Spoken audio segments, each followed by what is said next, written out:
En este recorrido en el que estoy conociendo a las 50 mujeres más importantes e influyentes del sector financiero en Colombia, hoy tengo la posibilidad de adelantar una conversación muy sincera con dos abogadas. María Teresa Uribe, presidenta de Davivienda Corredores. A nosotros nos tiene que alcanzar necesariamente el tiempo para todo. Tenemos las prioridades también muy claras. Creo que para todas nuestros hijos son lo principal. La casa es lo principal, pero logramos tener ese equilibrio. Y Cecilia del Pilar Cabrera, directora de Regulación y Asuntos Públicos en Bancolombia. Destaco muchísimo el papel en esta evolución de los hombres. O sea, los hombres que cocinan en sus casas, los hombres que ayudan en las labores del hogar, los hombres que acompañan a los niños al colegio, incluso a veces más que las mismas mamás. A través de una interesante conversación, estas dos mujeres me comparten sus trayectorias, desafíos, logros, cómo ven el futuro del sector financiero en Colombia y su impacto en la economía y la sociedad. Para mí, ser banquero es ser capaz de pensar en que estamos en una actividad que por supuesto tiene un negocio que debe ser rentable, pero que ese negocio rentable debe pensar en la construcción de país. Creo que el sector financiero es la sangre de la economía. Sin el sector financiero, a pesar de que nos estigmatizan mucho y nos han puesto muchas veces como los malos del paseo, el sector financiero es necesario. Banqueras. La historia de 50 mujeres del sector financiero en Colombia, su proceso personal y profesional para llegar a la cima en un sector en donde históricamente los protagonistas han sido los hombres. En el episodio de hoy de Banqueras, en mi camiseta me acompaña una mujer que se llama Muriel Ciber, además conocida como la primera mujer en finanzas en los Estados Unidos. Fue la primera mujer en lograr ser superintendente bancaria en Nueva York y además fue la primera en lograr tener una silla en la mesa de dinero de esa misma ciudad, así que hoy, haciéndole honor a esta una de las mujeres más importantes del mundo financiero en los Estados Unidos, quiero saludarlas a las dos. María Teresa, Pilar, mil gracias por estar aquí conmigo en Banqueras, abriéndome su corazón y contándome un poco de su vida y de sus carreras. Muchas gracias. Y entonces ahí empiezo un poco con la pregunta que empiezo con casi todas. Y empiezo contigo, Pilar, tú que estás en Bancolombia. ¿Siempre quisiste estar en el sector financiero? Sí, yo creo que la vida lo va poniendo a uno donde mejor se siente y donde mejor se desempeña. Yo realmente inicié mi vida en el sector financiero desde el sector público, no desde el sector privado, pero he tenido la fortuna de hacer lo que a mí me gusta, tanto en el frente público como en el privado. Entonces, y creo que incluso más atrás, el mismo programa de Derecho de la Universidad Javeriana es un programa que tiene mucho énfasis en derecho económico y en mi época el derecho económico estaba muy asociado a trabajar o poder desempeñarse en el sector financiero. Entonces, esa semillita se incorporó allí y tuve la fortuna de con el tiempo ir desarrollándolo y hoy llevo pues 30 años de estar trabajando en el sistema financiero desde lo público y lo privado. ¿Y en dónde has sentido una mayor dominancia masculina, en el sector privado o en el sector público? Sin duda en el sector público, por la época también en la que me desempeñé durante muchos años, todos mis primeros años de la vida, no obstante lo cual tuve la fortuna de que, por ejemplo, mi paso por la superintendencia financiera, que fue un paso largo de alrededor de 10 años, en ese lapso tuve 3 mujeres superintendentes financieras, superintendentes bancarias para la época, lo cual fue, digamos, muy novedoso para su momento y fue muy importante para nosotros, las mujeres de la época, porque marcaba, digamos, una diferencia en esos liderazgos, pero además por las capacidades de ellas mismas. Claro. María Teresa, tú eres abogada también. También abogada. Estudiaste Derecho. Y estudiando Derecho, las dos abogadas, también siendo abogada, ¿querías dedicarte al sector financiero? Fíjate que sí. Siempre pensé que el derecho es una carrera muy universal, una carrera que te sirve para todo lo que quieras hacer en tu vida. no sé, para separarte, para una sucesión, para comprar una casa, para comprar un carro. Finalmente el derecho es algo que domina la vida de las personas y que sirve realmente para lo que sea. Pero siempre tuve el ejemplo de mi papá que trabajó en el sector financiero, en el Grupo Gran Colombiano precisamente, como un ejemplo de lo que me gustaba, y siempre además las películas del mundo bursátil me fascinaban. Entonces yo tenía claro que quería llegar al mundo bursátil. Y como, ya que dices que tu papá trabajaba en el Banco Gran Colombiano, ¿cómo era tu casa? Es decir, ¿tu mamá trabajaba? Mira, mi casa era bien particular porque mi mamá, cuando éramos chiquitos, ella había estudiado antes de casarse filosofía y letras en la Universidad de los Andes. Y cuando ya nos tuvo a todos, a los 4, decidió estudiar economía. Entonces el mundo de los números también era muy influenciado por el caso de ella. Y mi papá en el sector financiero, abogado también, pero no ejerciendo el cargo de abogado, sino en diferentes vicepresidencias, vicepresidencia de crédito, o sea, como muy movido por todos lados. Entonces realmente el ejemplo fue como el mundo financiero y los números, a pesar de que el derecho me fascinaba. Claro. Y hoy en día si me dices que volveré a estudiar derecho, volveré a estudiar derecho, a pesar de que yo no lo ejerzo para nada, me sirve muchísimo, pero tal vez el único cambio que haré en mi vida sería, lo estudiaré en la Universidad de los Andes, mezclado con economía o administración. Ok, pero entonces, Pilar, uno piensa en el sector financiero, en las mujeres del sector financiero más como mujeres numéricas, y las dos son abogadas, pero ya me dijo María Teresa que los números estaban en su vida sin importar que derecho había sido su carrera. ¿En tu caso fue igual o tú sí has estado 100% en regulación? Yo he estado en regulación mucho tiempo, pero regulación tiene una característica especial y es que tú no te puedes quedar viendo una norma. O sea, regulación realmente hay que verlo desde el sentido ampliado como esa gran sombrilla a partir de la cual tú entiendes o ayudas a definir la política pública y la aplicas. Y cuando estás pensando en eso, no puedes estar pensando solamente en la rigidez de la aplicación de una ley, sino que te toca ver panorámicamente todo.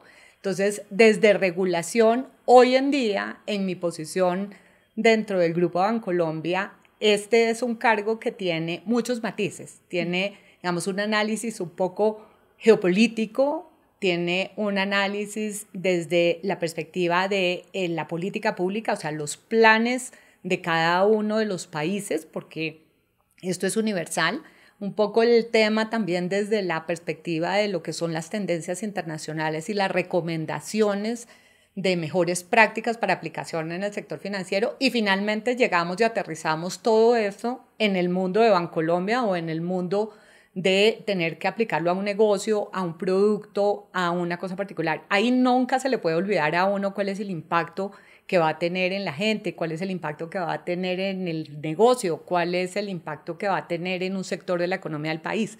Entonces, es muy integral y un poco como María Teresa, yo sí estoy muy vinculada mucho más al derecho, pero por supuesto que mi visión, sobre todo a nivel de la economía, es muy amplia. Tiene que ser muy amplia. Ok. Tú, María Teresa, decías, mi papá estuvo en el sector financiero y fue abogado igual que yo. O sea, también estuvo en juntas directivas, etcétera, etcétera. Lo que tú viviste cuando tu papá estaba en el sector financiero, teniendo un rol muy parecido al que podrías tener tú hoy en día, ¿qué diferencias ves de cómo ha cambiado el sector para nosotras las mujeres? De cuando estaba tu papá a ahora que estás tú. Creo que hay muchas más mujeres en cargos directivos altos. En el grupo nuestro, Da Vivienda, Grupo Bolívar, hay mujeres en cargos importantes, gerenciando filiales, en unas vicepresidencias muy importantes.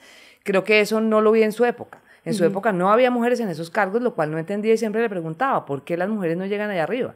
Y simplemente como que no las veían con esa potencialidad que podrían tener las mujeres, sino que para lograr una vida equilibrada tenían que llegar hasta un tope. Y tal vez más arriba ya se les complicaba. Creo que esa es una gran diferencia. Hoy en día creo que, y hablábamos ahorita entre todas las que estábamos allá hablando, hoy en día logramos equilibrar las cosas, logramos cumplir con todo y somos a veces mucho, o a veces no, creo que somos mucho más organizadas que muchas personas que no trabajan. A nosotros nos tiene que alcanzar necesariamente el tiempo para todo. Tenemos las prioridades también muy claras. Creo que para todas nuestros hijos son lo principal.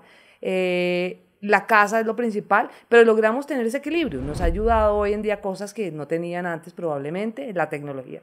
La tecnología para nosotros es, pero de verdad, sin eso no sé cómo vivían antes. pero lo logramos. Y creo que esa es la gran diferencia, que no confiaban en que lográbamos llegar allá y tener esa vida equilibrada y hacer las cosas bien, porque nos veían cómo va a ser con los hijos, las licencias de maternidad les estresaban, es que el cuento de que va a tener bebé, entonces se va a ausentar no sé cuánto tiempo, pero no, hoy en día realmente el tema no es un issue. Yo creo que realmente ya se perdió el tema de, uy, no, esta mujer está en este momento, va a tener hijos, entonces ¿qué camello no va a cumplir? No, eso ya no pasa. Pero ¿ustedes creen que eso en qué momento empezó a cambiar? Digamos que todavía falta un recorrido enorme y faltan muchas cosas por mejorar, pero ¿en qué momento fue el punto de quiebre en donde ya las mujeres pudieron empezar a tener más espacios, tanto en el sector privado como en el sector público? Pilar, ¿tú qué crees? Mira, yo creo que ha sido... Esto ha tenido una transición, al principio un poco, digamos, vergonzante, para decirlo de alguna manera. Es decir, los avances se dieron en función más de las capacidades y de la... más que de un reconocimiento natural a las mujeres, era más, esta mujer es tan, que efectivamente... digamos, tiene el potencial para ser una ministra, para ser una presidente de una institución financiera, una cosa de estas, porque el sector financiero además de por sí tiene muchas mujeres, siempre ha tenido, digamos, un altísimo nivel de mujeres como funcionarias, pero el que lleguen, digamos, a ciertos cargos o que logren sobresalir como hoy en día que tenemos tantas presidentas, creo que ha sido una evolución. ¿Qué es lo que yo creo? Yo creo que hace, no sé, la última década tal vez, lo que ha habido ha sido una apertura. O sea, más que el feminismo a ultranza y tener movimientos de reconocimiento que además pues no me gustan, me parece que por el contrario eso lo que hace es sesgar más el rol de la mujer, sino al contrario, ha sido más tranquila las conversaciones. Yo destaco muchísimo el papel en esta evolución de los hombres. O sea, los hombres que cocinan en sus casas, los hombres que ayudan en las labores del hogar, los hombres que acompañan a los niños al colegio, incluso a veces, más que las mismas mamás, por diferentes circunstancias, ¿sí? Y en esas diferentes circunstancias yo no me siento para nada, digamos, una excluida, todo lo contrario, creo que he sido una privilegiada porque he tenido un compañero que ha fungido de mamá en muchas oportunidades, en ciertos espacios con mis hijos, y no porque haya sido una situación que se me haya impuesto, por supuesto que muchas veces es la altísima responsabilidad que uno tiene adentro la que lo hace a uno mismo tomar esas decisiones. Entonces, yo creo que ha sido gradual. Creo que la ventaja de hoy es que hoy los temas se abren completamente, los roles son completamente neutrales y eso hace que la gente sea más auténtica, ¿sí? Y esa autenticidad definitivamente se vuelca en que automáticamente haya un reconocimiento, haya una capacidad de conversaciones que probablemente antes las mujeres no las teníamos, que tengamos unas capacidades de negociación que antes tampoco las teníamos y que hoy nos sentimos pues muy empoderadas para poderlo hacer. Claro. Y yo creo que generacionalmente esto se va transformando. María Teresa, tú el rol, decía Pilar que también hay que reconocer el rol de los hombres en estos espacios que se nos han abierto a nosotras ahora, que faltan muchos. ¿Cómo ha sido en tu caso ese rol y esa presencia masculina y la importancia de esa presencia en el desarrollo tuyo como mujer? ¿O no? Porque no todas contamos la misma historia. No, creo que los hombres han visto que es interesante y digamos, genera admiración de parte de ellos una mujer que también tenga una vida, que tenga un espacio de ella y que sea feliz, que lo haga con pasión.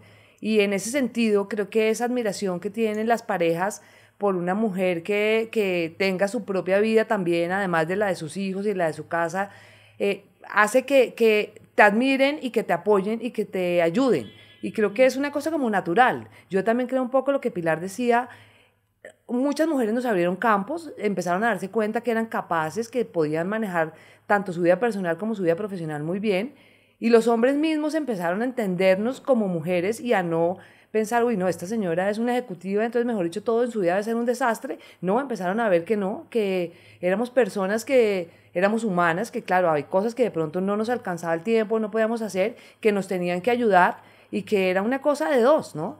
Que los hijos dependen de las dos personas, que nos complementamos, pero que cada uno tiene una vida y cada uno también quiere lograr esa realización en su tema profesional, que es importante, y que pues había que ayudarse. Y creo que es una cosa que se ha venido dando, no impuesta estoy totalmente de acuerdo con Pilar en eso, no impuesta por movimientos ni por nada, sino que éramos igual de capaces y que teníamos las mismas posibilidades de llegar lejos ayudándonos, ¿no? Siendo un complemento el uno para el otro. Y claro, creo que eso se ha ido dando, y creo que cada vez más. Creo que de pronto nos tocó a nosotros un poco abrir más un espacio, en el sentido que somos una generación medio sándwich, todavía con hijos de unas mamás que no trabajaban, y que veían como ese ejemplo en sus casas, pero que ahora resulta que se casaron con una esposa ejecutiva, o su pareja es una ejecutiva, y que pues les tocó aprender a manejar ese rol diferente a lo que fueron sus mamás. Creo que para nuestras hijas va a ser un poco diferente porque han visto otras cosas en sus casas, pero que ha funcionado. Y creo que, como te decía yo al principio, creo que somos muy organizadas y logramos tener ese equilibrio de forma adecuada. Ustedes obviamente, y no solo ustedes, sino todas las mujeres, hablan del rol de ser mamá y cómo compaginarlo con ser exitosas en su mundo laboral. En el caso de ustedes, ¿fue una decisión consciente ser mamá? Las dos son mamás. Sí. Entonces fue una decisión consciente, lo quisieron buscar, llegó, ¿era algo que estaban planeando para sus vidas o no, Pilar, en tu caso? Sí lo quería, era parte de mi integralidad. Nunca pensé en dejar mi profesión, ni no pensé tampoco en dejar de trabajar, estuviera en la situación en la que estuviera por tener mis hijos. Tengo que decir que, por supuesto, tuve apoyos. ¿Cuántos hijos tienes tú? Tengo 2 hijos. ¿Hombres los dos? No, son una hija mujer, que ya es muy grande, tiene 26 años, y tengo un hijo hombre que también ya tiene 21 años. O sea, mis hijos ya están por fuera de mis responsabilidades. Okay. Pero lo quise, lo busqué, ha sido, como digo, parte de mi integralidad. No me imagino mi vida sin mis hijos, pero tampoco nunca pensé en dejar mi trabajo por eso. Nunca. O sea, siempre pensé que era algo que se podía desarrollar conjuntamente. Probablemente con algunos sacrificios, claro que sí, pero sacrificios, como les decía yo, porque yo los quise tomar, muy pocas veces impuestos, y más que impuestos por una persona o por un jefe, era por las circunstancias y las responsabilidades que rodeaban los momentos. Entonces yo creo que es perfectamente válido poder, digamos, desarrollarse integralmente. Y yo hoy hablo con mi hija, y eso probablemente es de esas cosas que quedan sin que uno necesariamente las esté transmitiendo. Yo hoy hablo con mi hija, que como les digo tiene 26 años, y ella se sueña con ser mamá, es muy exitosa profesionalmente, pero se sueña con ser mamá y quiere tener 3 hijos. Y entonces yo la veo como aterrada y le digo, ¿3? Y ella dice, pues si se pudiera, sí, quiero tener 3. Y en tu caso, que sé que es una historia además muy especial. Sí, en mi caso, planeadísimos. Yo sí estaba muerta de ganas de ser mamá. ¿Y fuiste mamá grande o mamá joven? Joven, pero joven sin que me hubiera imaginado que eso me iba a pasar. Yo vengo de papás que son únicos hijos, entonces siempre quise tener familia grande, igual que mi mamá. Mi mamá, al ser única hija, ella decía que quería tener 12 hijos. Tuvo sus primeros 4, que éramos nosotros, y después unos mellizos. Mi abuela era melliza y los perdió y no volvió a tener más hijos, que yo digo, Dios mío, menos mal no tengo 11 hermanos, porque qué caos. Pero yo estaba loca por ser mamá y quería familia grande. Me parecían divinas las familias en que las navidades eran llenas de gente. 4 hijos, pero no había primos, o sea, el tema era bien particular. Y ya cuando empezamos a buscar, pues no se daba el tema, descubrieron que tenía una cosa que se llama endometriosis, Y bueno, empezamos a buscar, terminé entonces en tratamientos de fertilización in vitro, que son un poco desgastantes, difíciles, sobre todo para una mujer que es como el que lleva la peor parte, y me hice 12 in vitros. 12. Mi primera hija fue en el primer in vitro, pegó de una, entonces bueno, me pareció facilísimo, yo dije como todo como en la vida como que va fluyendo, esto es mamá y listo, perfecto, a los 2 años, bueno, ya quiero la otra, pues entre la una y la otra 10 in vitros más. No puede ser. Entonces, pues fue un proceso duro, difícil, pero clarísimo sabía que quería tener más hijos. Yo les preguntaba a los médicos, bueno, o sea, mi segunda hija va a tener un problema porque pues esto está como tenaz. Y me dijeron, no, mira, si tú, no, todo está perfecto, simplemente no pega, mientras tú aguantes psicológicamente y pues el tema, digamos que yo he sentido siempre que eso es un proyecto que se tiene que dar de ley en donde a uno como mujer lo ayuden a pagar eso, porque trabajamos básicamente al principio para pagar los in vitros.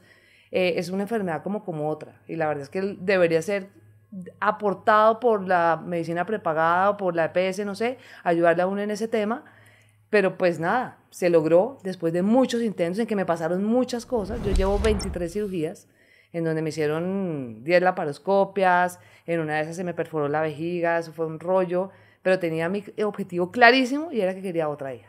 Otro hijo. Y lo logré. Acabas de mencionar que evidentemente eso recae sobre la mujer. O sea, por más de que queramos dividirnos las cosas, eso recae sobre nosotras. En esa experiencia particular, ¿cómo compaginar ese tema del in vitro, el aspecto psicológico con la vida laboral? Pues mira, tuve una jefe mujer en ese momento, presidente del Banco Helm. Yo era presidente de la comisionista de bolsa, que me ayudó mucho. Ella había pasado por un proceso in vitro y solo tuvo un hijo.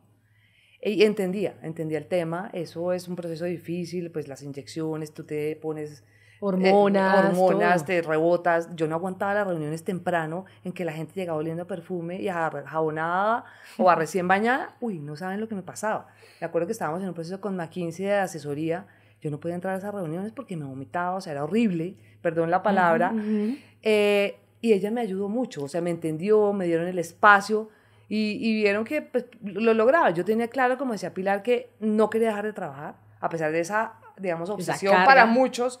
Diría, bueno, esta señora, ¿por qué no se queda con uno? ¿No? O porque no adopta.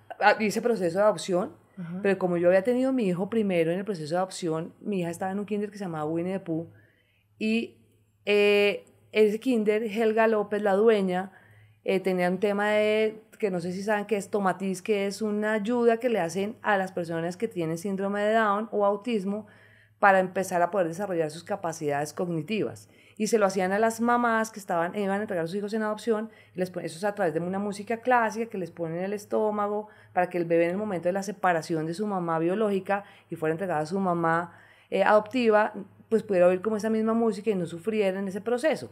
Entonces hablé con ella y le decía, bueno, Helga, ¿qué hacemos? Esto no me pega, pues estamos angustiados, pues esto es muy desgastante, yo quisiera tener un proceso de adopción. Ya, entonces hice mi proceso, fui a un sitio, hice el curso, salí como, no, esto no sé, me muy angustiada con el proceso de adopción, y hablé con ella y me dijo, mira, la adopción, y me la definió como algo que no era lo que yo estaba pensando, es un acto de generosidad. Nunca se me olvidan las palabras de ellas, un acto de generosidad. Si tú lo que quieres es hacer un acto de generosidad con un bebé que no tiene papás por alguna circunstancia, fue entregado para adoptar, hazlo.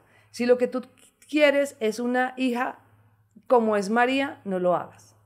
Tú tienes que definir qué es lo que quieres hacer. Y en ese acto de generosidad implica aceptar lo que sea. No importa lo que sea, como sea y donde sea. Piénsalo bien. Entonces yo analicé mucho el tema, lo hablamos, y le dije, no, yo prefiero seguir haciéndome los in-vitro. Pongámonos un límite. Y en ese último límite, que ya era la última oportunidad, entonces me perforan la vejiga, me tienen que volver a operar, pero los embriones estaban ahí. Me pusieron los embriones después de esa cirugía de perforación de vejiga y pegaron. Pero a los 2 días, uno de esos embriones era ectópico. Entonces hubo que salir de todo. Entonces yo decía, bueno, ¿qué voy a hacer? ¿Qué horror? Me fui a visitar a mi hermana que estaba haciendo un MBA. Su marido estaba haciendo un MBA y estaba viviendo en Boston. Y preciso Cristina, que me esperaba a ver si yo lograba tener mi segundo bebé, y ella, como para no ser ella primero que yo, y llegué yo a Boston y me dije, estoy embarazada. Yo, ay, Dios mío. Entonces, bueno, cambié de médico, me fui a donde otro y dije, bueno, va a ser el último intento. Ya no le creía nada, eso yo ya llegaba, me hacía todas mis temas, volví a la oficina, y en esta última ya me dijo el médico, hazte una prueba de embarazo. Y me salieron los 2 palitos. Y yo, puede ser. Yo lo llamé y le dije, oye, me salió positiva, pero no, yo la verdad no creo, eso no, seguro eso no es nada, eso no sé qué, tranquila que sí, además te lo hacen antes de que tengas un retraso. Y finalmente sí, y llegó Isabela y pues bueno, ya por fin cumplí mi sueño. Yo quería 3 como tu hija y soñaba con que en ese in vitro me pegaran unos mellizos y nunca lo logré, pero bueno, ya se logró. Y creo que pues definitivamente es como estar con el objetivo claro, duro, Claro. difícil, pero pues yo sí lo tenía clarísimo, quería ser mamá. Bueno, pero muy berraca. Y además, yo siempre pienso en las mujeres tan exitosas y que trabajan en un sector que es pesado, porque el sector bancario y el sector financiero es pesado y además tener pues a las familias y a los hijos. ¿Cómo lograr ese balance, Pilar? ¿Cómo se logra o cómo lo lograste tú? Pues Si mira, es que lo lograste, porque hay gente que no lo logra y dice, no, yo no lo logré. No, de acuerdo. No, yo creo que yo sí lo he logrado. Como digo, pues obviamente tiene sus sacrificios sobre todo creo yo a nivel personal. Que son como Sí. cuáles.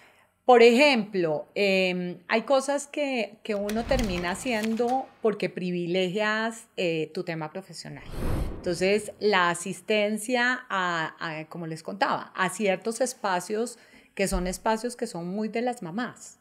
Yo tengo un cuento, digamos, que además trascendió en el colegio de mi hijo, porque cuando tenía 5 años, tú sabes que los preparan a los muchachitos para el Día de la Madre de una manera especialísima, o sea, tienen 5, entonces es el regalo hecho por ellos, Claro. es la presentación hecha por ellos, es como la fiesta del colegio donde las mamás van a ser las celebradas. Y justo el día de la madre para la celebración del colegio, pues yo tenía que viajar por un tema laboral que se había presentado además un día antes. Entonces empieza uno en ese dilema horrible y es, ¿qué hago?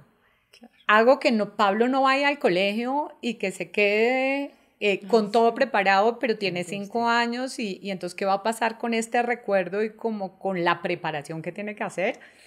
O le explico, pero ¿cómo le explicas a un niño de 5 años que van a estar todas las mamás, pero que la tuya no va a estar, pero que es especial, pero que vas a tratar de hacer lo que puedas la próxima vez? Es súper difícil. Bueno, conclusión de este cuento, que como les digo se volvió muy famoso, fue que mi marido, muy querido, me dijo, yo te reemplazo. Ay, no. Yo voy y te reemplazo. Y entonces las fotos de la celebración del Día de la Madre que quedaron para la posteridad es en la tarima del colegio, están todas las mamás y está el papá de Pablo. ¿Y qué dijo Pablo? Haciendo la celebración. Él se sintió feliz porque yo creo que en esa edad ni siquiera era que le importara demasiado que estuviera si la era la mamá o el papá, simplemente para él tener ahí a ese alguien. Y obviamente pues él hizo la tarea de explicarle y contarle y tomar las fotos. Estoy hablando de una época en la que la comunicación pues no era que tuviéramos el video en el celular listo para poder uno estar viendo, superado. Pero hay otras que no son tan agradables, como otra oportunidad en la que ya mi hija siendo más grande, ya tenía como unos 10 añitos, un día le dije yo, cosa que nunca podía hacer, le dije, hoy viernes sí te voy a ir a recoger al colegio. Tú me esperas y vamos a autorizar la salida del colegio y no sé qué, todo lo que uno hace cuando uno va a ir a recogerlos y no se tienen que montar a la ruta. No pude llegar. Nunca llegué, llegué de noche a recogerla. Y ella se quedó ahí esperándote. Claro, ella se quedó esperándome, el bus se fue, volvió el bus al colegio, lo guardaron, la monitora hizo todo y la mamá no llegó, y la mamá llegó de noche. Y esos son recuerdos que se quedan y ella te reclama hoy en día o no? Es tal vez lo único que me reclama. Creo que la vida le da a uno oportunidades para reivindicarse posteriormente con otros momentos en los que puede compensarse, pero eso queda ahí y eso pues es inevitable. Claro, y tú, María Teresa, que decías y que quisiste tanto ser mamá y que buscaste tanto ser mamá, ¿has tenido que sacrificar cosas así? Sí. ¿Como en el caso de Pilar? Sí, claro. Hay mil anécdotas, pero creo que es importante tener una red de apoyo. Okay. Además de tu marido, de tu pareja que te ayude en momentos en que no pueda, puede que los dos no podamos, ¿no? Ahí digamos que es difícil decir, es que yo tengo esta reunión y yo tengo el viaje y tú tienes otra y pues entonces, ¿qué hacemos? Una red de apoyo en que mi mamá me ayudó muchísimo, muchísimo. Entonces, por ejemplo, el tema de la estimulación, pues para mí era imposible a las 11 de la mañana ir a Huellas, me acuerdo que estaban mis hijas, pues eso nunca pude. Entonces mi mamá divina iba a Huellas y me reemplazaba, pero no quería que mis hijas se perdieran de todo eso. Entonces, pues hacíamos eso, una red de apoyo en donde yo, gracias a Dios, tenía un conductor que era como un abuelito para mis hijas, y entonces lograba la recogida y después llegar a donde las otras mamás, eso que hacen los planes los viernes. Entonces todas vamos a, no sé, Diversity, al plan de no sé qué. Pucha, sí, listo, perfecto. Entonces la recogía a este señor, pues con alguna, o mi mamá o mi empleada, y yo llegaba si fuera a las 6:30 de la tarde corriendo, porque eso sí, vives corriendo. Es una cosa que uno tiene que saber, que eso implica que te tiene que alcanzar el tiempo para todo. No puedes dejar de cumplir en tu trabajo porque tienes el plan de Diversity, y pues tratas de llegar a Diversity, probablemente llegas agotada y ya se está acabando, pero tus hijos aprenden de eso a ver que uno puede con las cosas. O sea, la verdad es que es organizarse, organizar una red de apoyo y todo se logra. Y que creo que además también, y me imagino que en el caso de Pilar, nos han visto felices en lo que hacemos. Estamos realizadas, trabajamos con pasión, nos gusta lo que hacemos, ha sido importante en nuestras vidas y ellos han visto ese ejemplo y creo que lo entienden perfectamente y lo manejan. Siempre cuando uno habla de la vida laboral y de la mujer y de los hijos, se ve como una disyuntiva, como que va a ser un momento de frenar su desarrollo profesional, y pocas veces hacemos el análisis como qué nos dan los hijos para nuestro desarrollo profesional. ¿Qué hace qué de tener hijos hace que tal vez yo crezca más en mi carrera? Pilar, en tu caso, ¿crees que eso fue así o realmente los hijos sí se contraponen a la vida profesional de nosotras las mujeres? No, creo que los hijos le dan a uno todo el impulso, y es probable que en algún momento de la vida uno sienta que está haciendo unos sacrificios muy importantes en términos de tiempo, de espacios, pero creo que por un lado la calidad de la vida o del tiempo que uno les puede dar es súper importante, pero además eso con el tiempo se devuelve. Y entonces empiezas a ver que tus hijos te admiran, ¿sí? Y que tus hijos, tú te vuelves un referente para ellos, y yo creo que ese es el top. O sea, a mí me encanta, me encanta, digamos, y agradezco inmensamente poder ser reconocida en ciertos espacios o poder haber trabajado con equipos de trabajo para los cuales yo haya sido un ejemplo.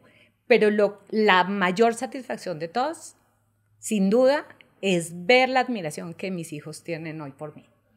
O sea, como mamá, como profesional, como esa persona que tiene, como dice Mariate, un poco la capacidad de estar en todo, ¿no? Entonces, uno puede estar full en el trabajo, pero adicionalmente estoy pensando en lo que están necesitando los hijos, en el vestido de la fiesta de la hija que no lo ha conseguido, en la peluquería que necesita tener lista, en la chaqueta de invierno que necesita el otro que está estudiando por fuera y que no sabe si se la puso o no se la puso.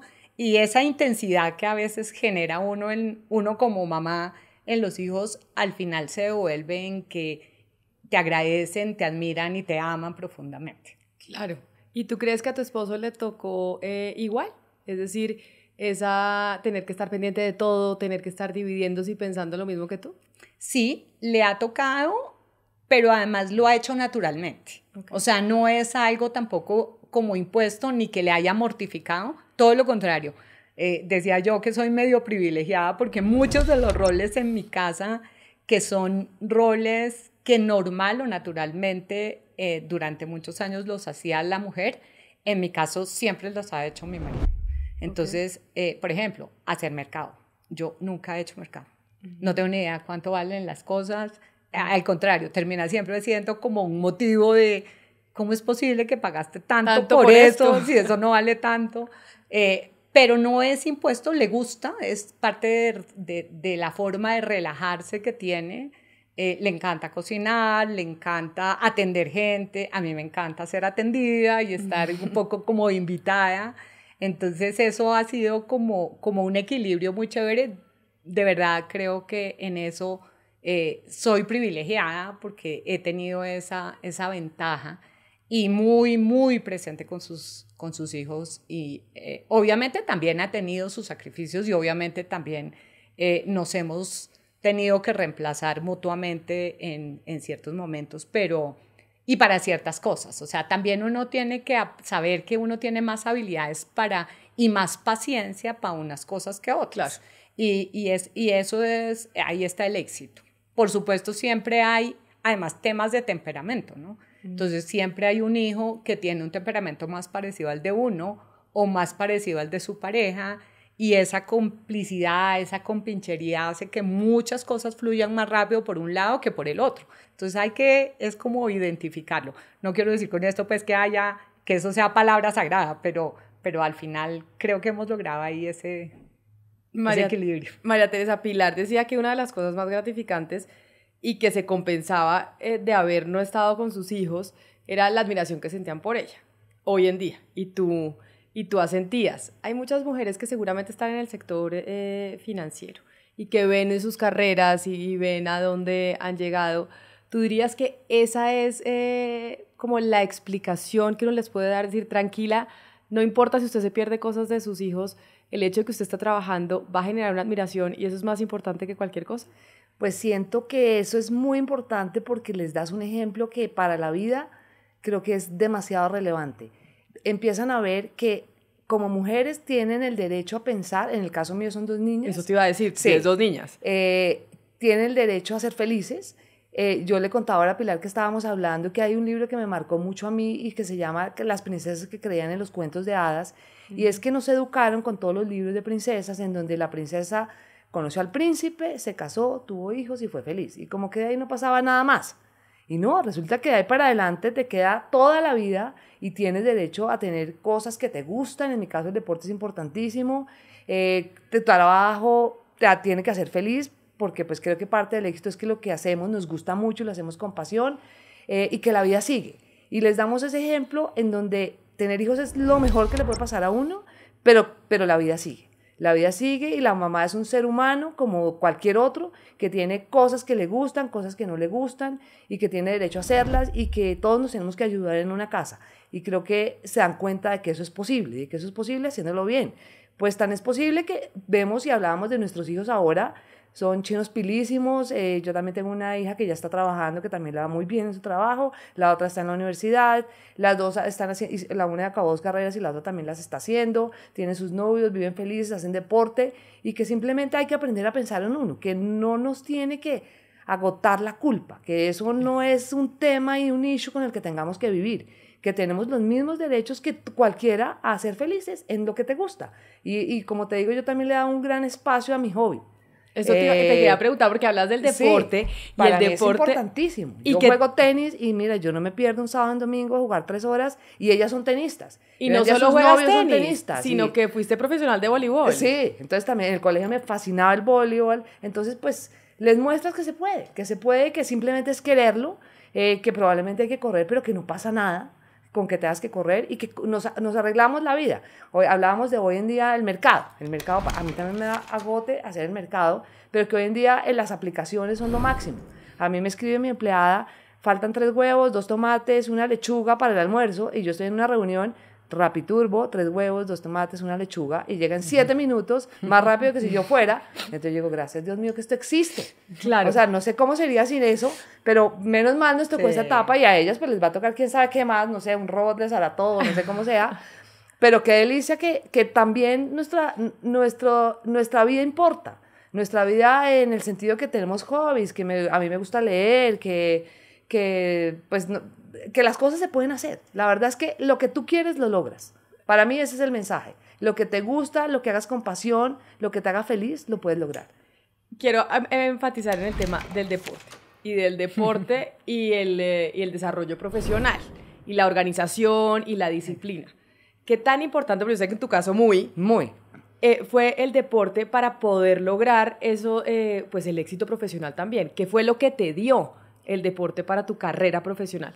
Yo siento que me dio ese tema de trabajo en equipo, de saber que en el deporte, en el caso del voleibol, que era pues mi tema del colegio y la universidad, los roles de cada puesto en un equipo de voleibol son importantes, todos se complementan y todos hacen que se logre el resultado.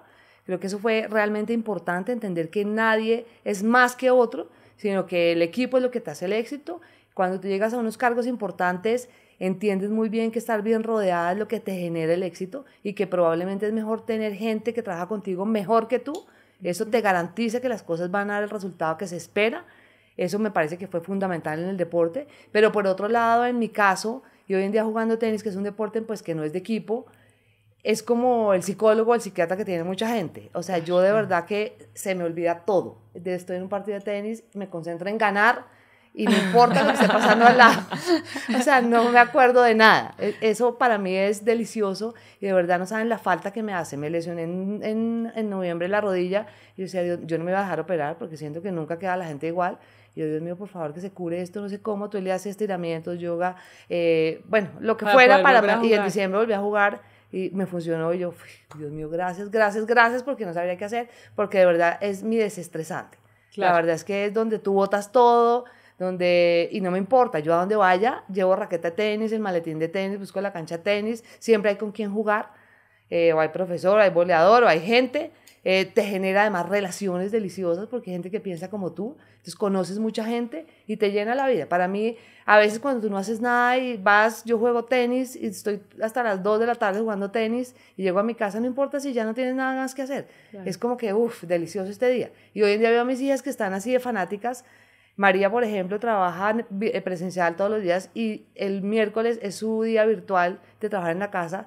Se va para el Club El Rincón, que es nuestro club, a las 5:45 de la mañana sale, trabaja hasta las 8 y a las 8 se queda ya conectada. Yo digo, qué delicia que vean que esto, pues que yo no lo puedo hacer nunca, no tuvimos el tema de la virtualidad, pues se puede y la hace feliz, claro. Que la desestresa. Entonces creo que sí fue fundamental. ¿Y tú haces ejercicio, Pilar? ¿Cuál es tu hobby? ¿Cuál es como ese sí, esa desconexión del trabajo y también de los hijos y ese espacio para ti? Claro. No hago ejercicio, soy pésima en el ejercicio. O sea, mi máximo ejercicio son los pilates, a lo que he llegado y me siento muy satisfecha y muy orgullosa de mí mismo por estarlo haciendo. Pero a mí lo que me desestresa, lo que me saca del ambiente, lo que me da mi vida es la conexión con la gente. Uh-huh. Hoy, yo creo que uno va cambiando. O sea, la vida te va ubicando sí. Como en escenarios distintos, los hobbies se van modificando, etc. Hoy, yo creo que valoro profundamente el espacio de las amigas, por ejemplo. Amo el espacio de las amigas, o sea, poder juntarme con mis 3 amigas del colegio una vez al mes, por lo menos, y actualizarnos, porque además es la gente que tú sabes que ha estado ahí, ¿sí? Entonces puede que no nos veamos, pero al final la conversación fluye, que como es María Teresa, ¿qué psicoterapia ni qué caramba? Si es que la mejor psicoterapia son las amigas. Y lo propio me pasa con las amigas de universidad y lo mismo me pasa con muchísima gente que ha pasado a lo largo de mi vida, muchas de esas personas por temas laborales también. Uh-huh. Es decir, hay grupos que se te quedan, como esas hermandades, digo yo, que son muy la gente de la universidad, muy la gente del colegio. Pero luego en el paso de la vida, pues uno tiene 1000 relaciones, se encuentra con muchísima gente, con muchísimas personas, pero si uno logra hacer amistades, hoy yo me siento feliz almorzar con una de mis primeras jefes que tuve en la vida y volvemos y hablamos como cuando yo me senté la primera vez en un pupitre y ella me enseñó a hacer la tarea que hoy hago con el mismo cariño, el mismo agradecimiento, tomarme un vino en compañía de la gente que me agrada, me parece espectacular, y salir en parejas, como tiene uno un tiempo tan largo en la vida mientras estás criando o tienes los hijos, digamos, en los procesos de formación, termina uno abandonándose un poco. No creo que, digamos, no del todo, pero volver un poquito a la irresponsabilidad de no tenemos hijos, entonces vámonos de rumba y nos vamos claro. A bailar sin horario, se mete uno en cualquier chuzo, se toma unos tragos con los amigos, entonces ahora tenemos grupos de amigos para ese tipo de cosas, claro. Que me parece espectacular y creo que eso lo saca a uno completamente de todo, de la vida laboral y la de familia también. Sobre lo que dices de las amigas que se crean en el trabajo, en la vida laboral, no en el colegio, sino en la universidad. Quiere decir entonces que pues se nos ha dicho mucho que trabajar entre mujeres es imposible, que no hay nada peor que una peor enemiga de una mujer que otra mujer. En tu experiencia, María Teresa, ¿cómo te ha ido trabajando con mujeres y en equipo con mujeres? Espectacular, no veo ningún problema, al revés, todo lo contrario. Nos entendemos, no sé si porque pensamos de la misma manera o nos tocan las mismas cosas o digamos, sí, manejar los mismos rollos. Es espectacular. Nunca he tenido un problema con una mujer, ni con un hombre. O sea, y si digamos hubiera uno y con esa persona es un poquito más difícil, no es ni por ser mujer o hombre, es básicamente porque tiene formas de ser o de pensar distintos. Pero como mujer es espectacular. Y siento, como te decía yo, esa persona que me ayudó en el tema de mis in vitros. Claro, era una jefe mujer. Era una mujer, era la presidenta del banco mujer. Y que si no hubiera sido un hombre también no lo hubiera entendido. De pronto no lo hubiera entendido. Bueno, esta señora, porque no, ya se queda con su hija que ya tuvo, o adopta, o que es el rollo de esta señora que no para. Y no, la verdad es que espectacular. Siempre me ha parecido que son las personas, y como decía Pilar ahí, encuentra uno en el trabajo mujeres que piensan como tú, y que tienen los mismos retos, y los mismos rollos, y los mismos problemas o formas de manejo de sus casas, de los hijos, del marido, etcétera, de la pareja. Y entonces se entiende uno mucho, se compenetra, se ayuda, es otra de las redes de ayuda y de apoyo que uno tiene. Y como son personas que viven lo mismo que tú, pues piensan igual.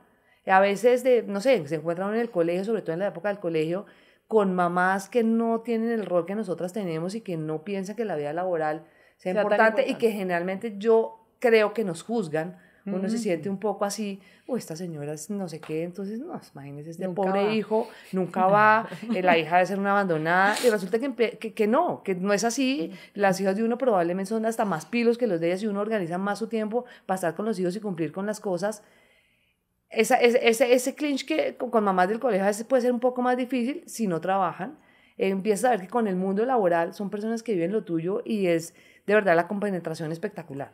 Cero problema, eso sí que es un paradigma que no existe por ningún lado.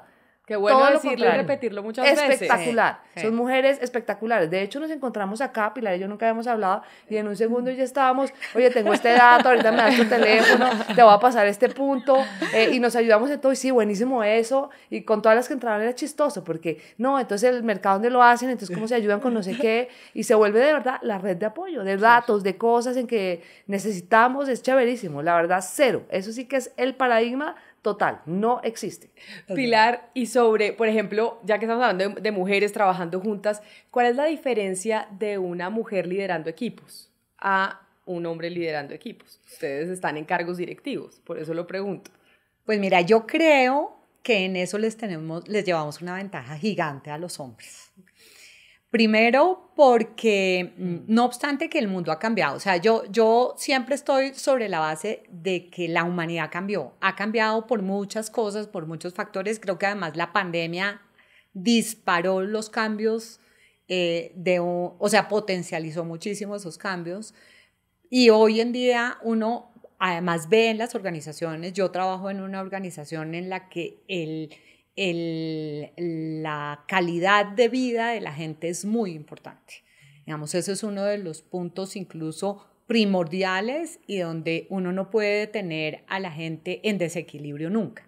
Pero aún así, y entendiendo que esas dinámicas han cambiado, que ha habido una sensibilización gigante, yo creo que cuando las mujeres estamos en posición de liderazgo, tenemos una sensibilidad un poquito mayor para entender o tal vez visualizar antes las vulnerabilidades y las potencialidades de la gente. Y ahí creo que hay mucho del rol de mamás que termina trasladándose a los trabajos, porque uno considera, uno entiende, uno ayuda, uno trata de sacar adelante. Yo no sé si eso le pasa absolutamente a todas, pero a mí, y esa es parte de mis satisfacciones profesionales grandes, es que muchas de las personas con las que yo he trabajado en la vida, en las que yo he sido líder y me ha tocado, digamos, sacar proyectos importantes, hoy crecieron a mi lado, crecieron con mi acompañamiento, y yo hoy sigo siendo su consultora, yo soy un poco su punto de consejo, de toma de decisiones laborales, personales, de vida, sin lo cual quiere decir pues que uno se la sepa toda, simplemente es que me siento ese punto de apoyo y me encanta poder reflejar como ese crecimiento de todos esos chinos que he tenido a lo largo del tiempo, que siempre vuelven a mí, o sea, gente con la que trabajé siendo muy chiquita, que además hoy son importantísimos porque todos han logrado potenciar sus carreras y entonces tienen unas posiciones chéveres, importantes, ricas, son felices y todos están allí contándome en qué están. Claro. Yo creo que eso es una ventaja que tenemos nosotros las mujeres como líderes. Esas sensibilidades no las tienen tan desarrolladas los hombres, no obstante que hoy hay muchísimas herramientas dentro de las organizaciones para poder identificar, digamos, ese tipo de cosas y hacer que la gente siempre esté bien. Y hemos promovido, pues, herramientas, metodologías, esquemas de trabajo, una cantidad de cosas en las que efectivamente es más importante el ser que el hacer, pero creo que en eso nosotros tenemos unas ventajas. Sí. Sin lugar a dudas. María Teresa, tú decías que no se conocían ustedes dos, que se conocieron aquí, pero ya se han conocido mucho. Y seguramente me quedan a mí muchas preguntas. Pero, ¿qué le preguntarías tú a Pilar que yo no le haya preguntado sobre su vida, su trabajo, sus hijos? Le haré una pregunta que a veces también me la pregunto a mí misma. Después de que pasa esta etapa laboral, pues que nos ha dado tanto orgullo, tanta felicidad, la hemos hecho con tanta pasión, ¿qué te gustaría hacer? Mira, yo tengo muy claro que uno tiene que ser un generador de espacios, ¿sí? Entonces, cuando yo pienso en el futuro, lo que yo espero y quiero es ver gente capaz, es ver a personas como mi hija, creciendo en espacios sin tener, digamos, los obstáculos de las personas que porque estuvieron allí, porque tuvieron una experiencia, porque son tan buenas, porque las respetan tanto, entonces vayan a tener que quedarse a perpetuidad. Me parece que lo más sano, lo más... ¿qué diría yo? Como lo más inteligente es hacerse a un costado para poder aportar desde ese costado. Yo no creo que la vida de uno se vaya a acabar porque simplemente dejas de estar trabajando en un lugar a través de un esquema pues, de la nómina. Yo creo que la vida sigue y uno sigue con una cantidad de recursos y una cantidad de aportes gigantescos para ayudar, pero seguramente en unos espacios y en unas posiciones y en unos escenarios diferentes.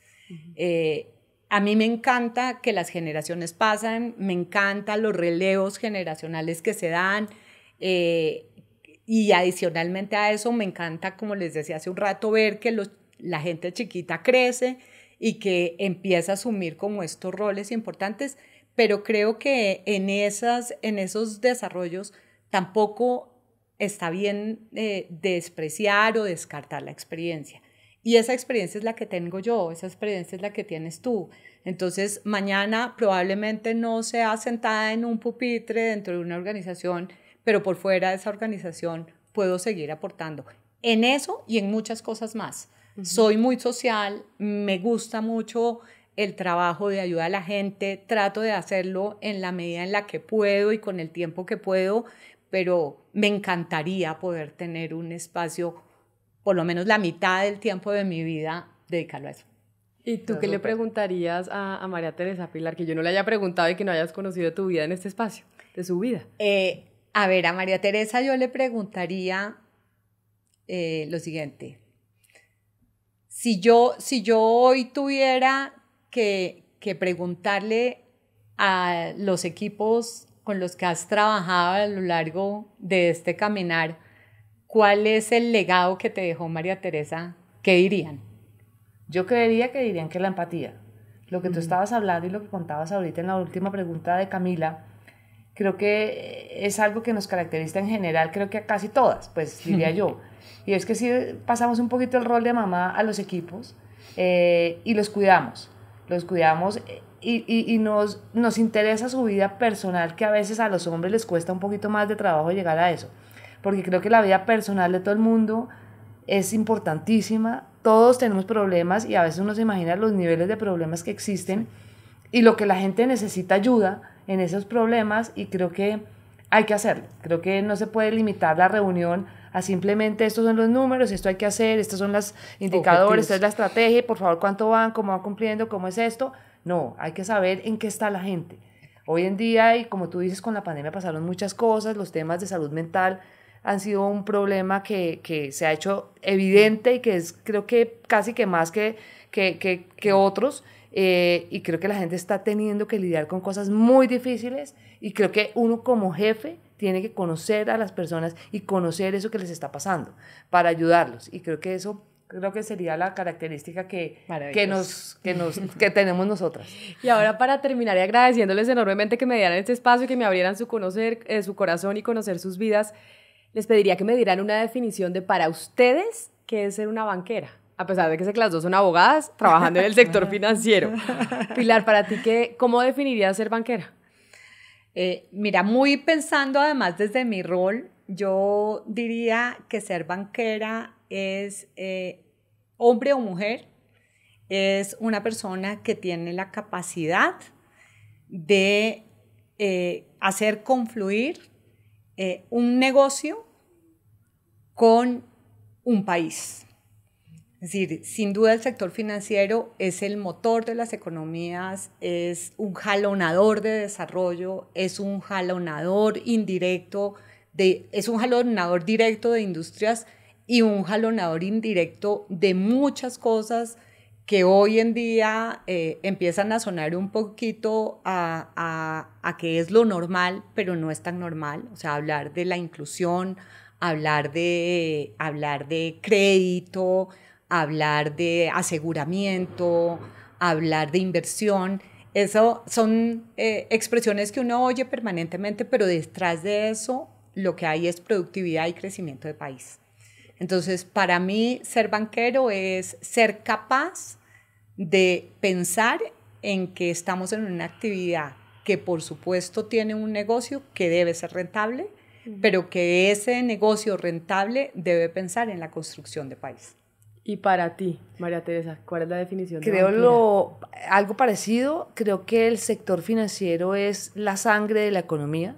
Sin el sector financiero, a pesar de que nos estigmatizan mucho y nos han puesto muchas veces como los malos del paseo, el sector financiero es necesario. El sector financiero permite que la economía fluya, lo necesita la gente, le ayuda a crecer, le ayuda a cumplir sus objetivos, le ayuda a alcanzar sus metas, y creo que es importantísima la rentabilidad, porque pues es una plata que tienen los inversionistas que esperan que les rente, pero que ayuda a que los objetivos de las personas se cumplan, y así nos tienen que ver. Creo que tenemos que ayudar, y es parte de lo que hacemos nosotras como mujeres, a que la gente entienda que de verdad es la sangre de la economía. María Teresa, Pilar, mil gracias por estar aquí en Banqueras conmigo. Gracias por Camila. Esta hora de conversación. Gracias a ti, Camila. Una excelente conversación. Delicioso. Muchas gracias. Mil gracias. Muchas gracias por la invitación.